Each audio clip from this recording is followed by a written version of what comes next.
Press club যে সংগঠন, সাংবাদিকদের সংগঠন, সব ধরনের সাংবাদিক এখানে থাকবে। তবে সাংবাদিকতার যে নীতি নৈতিকতা রয়েছে, অবশ্যই প্রেস ক্লাবের মাঝে সেই সমস্ত নীতি নৈতিকতা মেনে সাংবাদিকতা করতে হবে।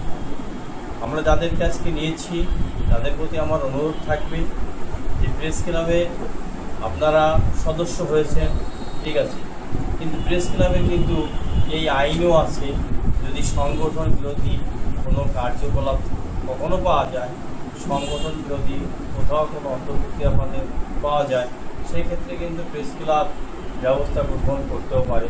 সেই বিষয়টা মাথায় রাখবেন। আরেকটা অনুরোধ আপনাদের প্রতি আমার, যে সাংবাদিকতা কিন্তু একটা মডেল, আমাদেরকে অনেকে অনুসরণ করে। মাইকেল মধুসূদন বাংলাদেশ ছেড়ে ইংল্যান্ড চলে গেছিলেন। কেন গেছিলেন? তখন তিনি লর্ড বাইরনকে ফলো করতেন। লর্ড বাইরনকে ফলো করেই কিন্তু সে ইংল্যান্ডে গিয়েছিলেন। তা সাংবাদিকদেরকে এরকম অনেকেই ফলো করে, অনেকেই সাংবাদিক হতে চায়। অনেকের কাছে জিজ্ঞেস করবেন, অনেকেই বলে ভাই সাংবাদিক হতে কী করতে হয়, আমি একটু সাংবাদিক হতে চাই। অনেকেই হতে চায়, কিন্তু সবাই হতে পারে না। কারণ হাতে গোনা অল্প কিছু লোকে কিন্তু সাংবাদিক হতে পারে।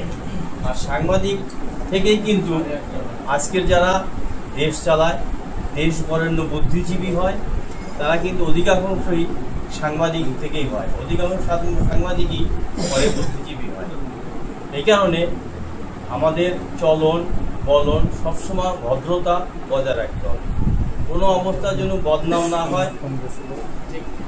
কোনো লোক যেন কোথাও গেলে, আপনারা মিটিং সিটিং বিভিন্ন জায়গায় যান, সংবাদ কভার করতে বিভিন্ন জায়গায় যান, মানুষের বাড়িতে যান, কেউ যেন আপনাদের আচরণে বলতে না পারে যে উনি সাংবাদিক হয়েছে কিন্তু আচরণটা ভালো না, এই কথা যেন কেউ বলতে না পারে। এটা আমার অনুরোধ থাকবে, আপনারা সেভাবে চলবেন। আরেকটা বিষয় আছে, অনেক জায়গায় গেলেই সাংবাদিকদের আর্থিক কেলেঙ্কারির একটা প্রশ্ন সামনে চলে আসে, সেই বিষয় থেকে এড়িয়ে চলবেন। অনেক জায়গায় কিন্তু যাওয়া যাবে না।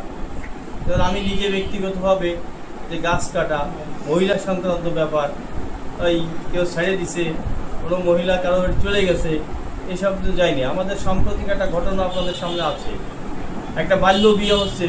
আপনি গেলি বাল্য বিয়েতে গেলে দেখবেন যে বাল্য বিয়ে কারা দেয়, খুব হতদরিদ্র লোকজন যারা, তাদের মেয়েকে বাল্য বিয়ে দেয়। গেলে দেখবেন যে ওই মেয়েটা জমি বেঁচে বা বাড়ি বেঁচে মেয়েটার বিয়ে দিচ্ছে, আপনার অবশ্যই দেখে কান্না চলে আসবে। আপনি কিন্তু সেই বিয়ে ঠেকাইতে পারবেন না, অটোমেটিক চলে আসবেন। দেখলেন খালি হাতে চলে আসেন, মানুষই মনে করবে কি যে সাংবাদিক আইছিল, টাকা মনে হয় 5,000 নিয়ে চলে গেছে। এখানে কিন্তু বিশাল বদনাম।